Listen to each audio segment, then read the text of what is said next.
8वें गुरु का नाम कितने लोग जानते हैं? लेकिन 9वें गुरु का नाम गुरु तेग बहादुर सब जानते हैं। तलवार निकाली, आखिरी मौका दे रहा हूं, बन जाओ, बोला नहीं बनता, सर कलम कर दिया।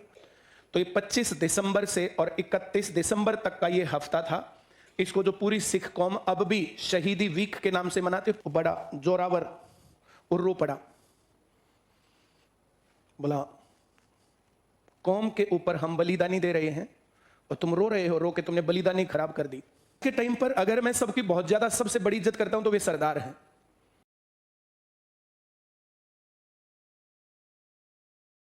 असैसिनेशन मैंने बताया था कल क्या होता है, क्या होता है?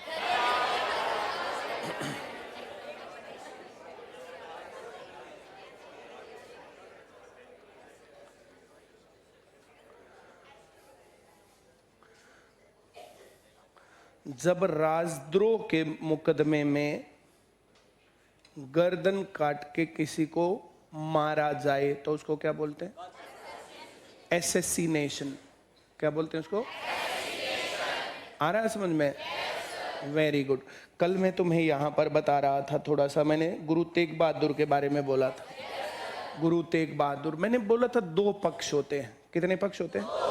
ये 2 पक्ष होते हैं। 2 पक्षों में से एक पक्ष दूसरा पक्ष उस तरीके से देखते हैं, हाँ या ना? एक टाइम बीइंग होता है, वो टाइम बीइंग उस टाइम पर उसकी वैल्यू उतनी नहीं होती, उस बात की वैल्यू एक इतिहास बताता।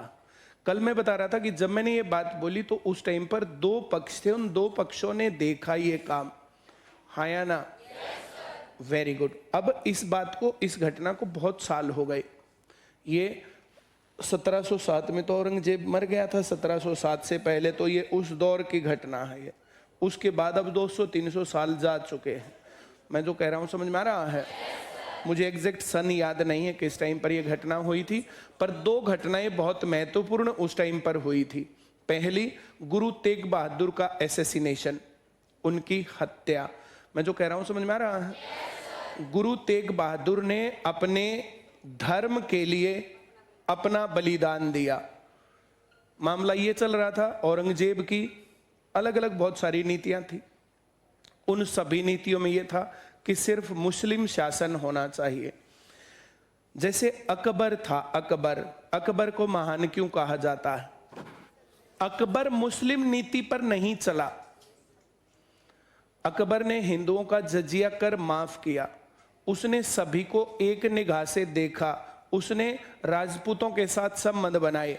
मैं जो कह रहा हूं समझ में आ रहा है? Very good. तो अकबर के अंदर उस प्रकार की चीजें नहीं थी। इसका कारण यह है कि अकबर की परवरिश वैसे नहीं हुई। अकबर के पिताजी थे हुमायूं। 1540 में और 39 में शेरशाह सूरी के साथ 2 लड़ाइयां हुई, एक चौसा, एक कन्नौज, बिलग्राम कन्नौज। चौक से याद रखना चाहिए, ये सारी लड़ाइयां पानीपत में खाच घाट चौक, ये नहीं पता तुम्हें? पानीपत में खाच घा चौक।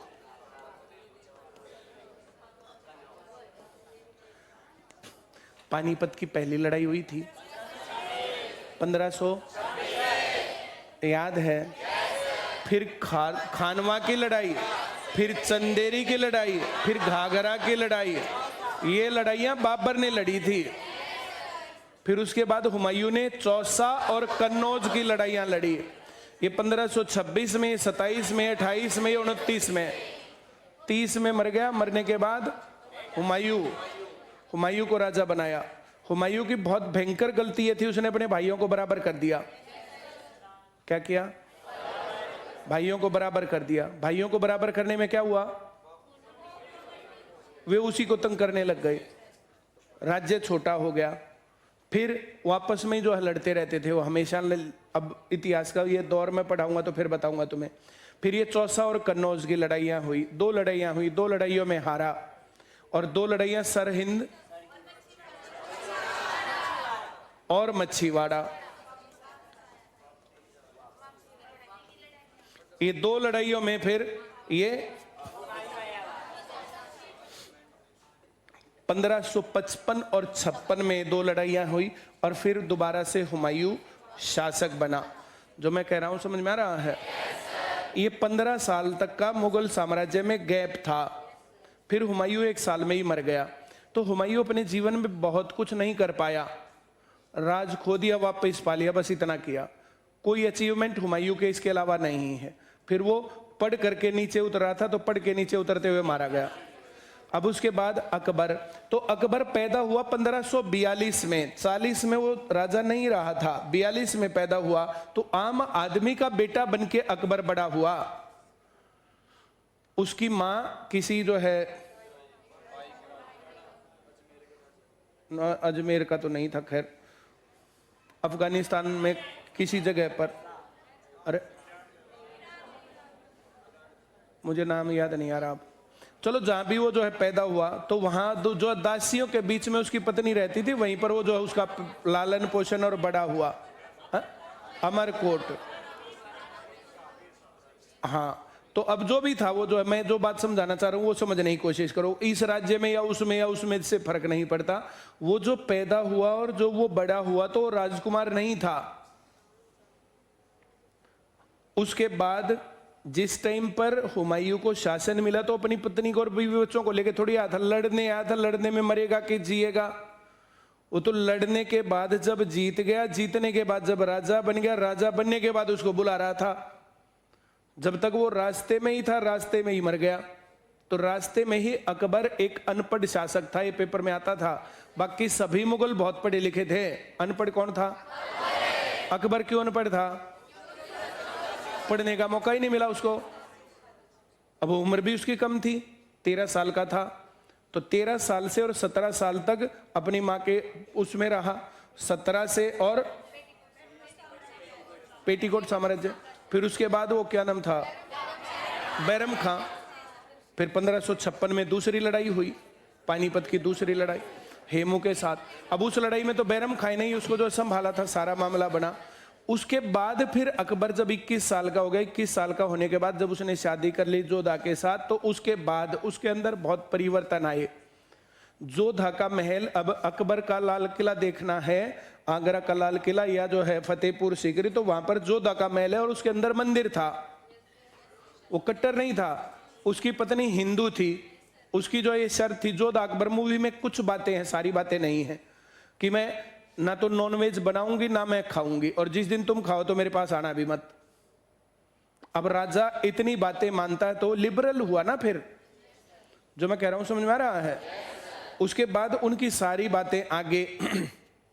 अब फतेहपुर सीकरी देखो, तो फतेहपुर सीकरी में जो ये जोधा का महल है, तो वहां पर मंदिर है, उसके बाहर भी और अंदर भी तुलसी है बाहर, हाँ या ना? एक मरियम थी उसकी वाइफ और एक और थी सलमा, 3 बीबियां थी उसकी। 3 महल है वहां पर फतेहपुर सीकरी में। अब जो जोधा का महल था ना, जोधा का महल, तो जोधा का महल वातानुकूलित था, गर्मियों में ठंडा रहता था और सर्दियों में गर्म रहता था। एसी नहीं था, कूलर भी नहीं थे, लेकिन उस टाइम पर उसका स्ट्रक्चर इस प्रकार से बनाया गया कि वो गर्मियों में बिल्कुल आइसी चिल्ड, बर्फीला ठंडा, और सर्दियों में गर्म। उसके टेम्परेचर में गर्मी में और सर्दी में 5 डिग्री सेल्सियस का भी फर्क नहीं था। अगर गर्मियों में उसका टेम्परेचर 25 रहता था, तो सर्दियों में उसका टेम्परेचर 20 रहता था, इतना फर्क था बस। जो मैं कह रहा हूं समझ में आ रहा है?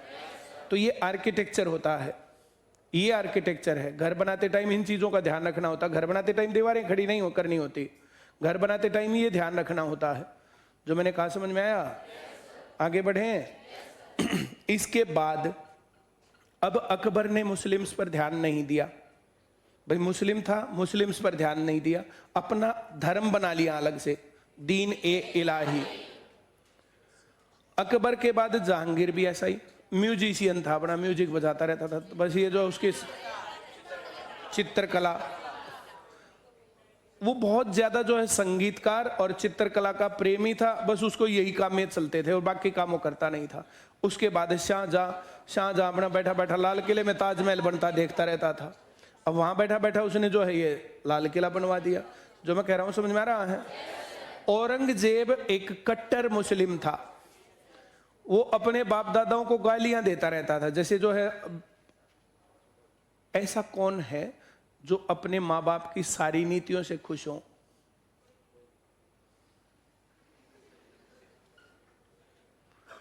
कुछ भी करोगे कुछ चूक रहेंगी, और फिर चूक दिखती है, अचीवमेंट्स नहीं दिखते। ये नहीं दिखता कि उस टाइम पर क्या था, उस हिसाब से क्या डिसीजन लिया। जो मैंने बोला समझ में आया? बोलो ना।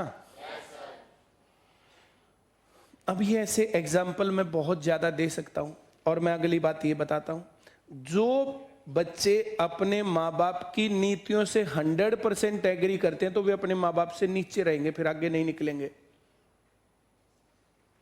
इस दुनिया ने ग्रोथ कैसे की? इस दुनिया ने ग्रोथ ऐसे की कि जितना है उसमें क्या कमी है उसमें सुधार करें, फिर जितनी चीजें हैं उसमें क्या कमी है उसमें सुधार करें, फिर जितनी चीजें उसमें क्या कमी है उसमें सुधार करें, इन चीजों में आगे बढ़ाएं, तब चीजें आगे बढ़ रही हैं। हाँ या ना? जो पहले कार बनती थी और जो आज कार बनती है एक जैसी थोड़ी ही है। और पिछले 10 साल में भारत में कुछ बदला नहीं बदला। पिछले 10 साल में एक तो सड़क और दूसरा गाड़ियां इतनी ज्यादा बदल गई, बस पूछो ही मत।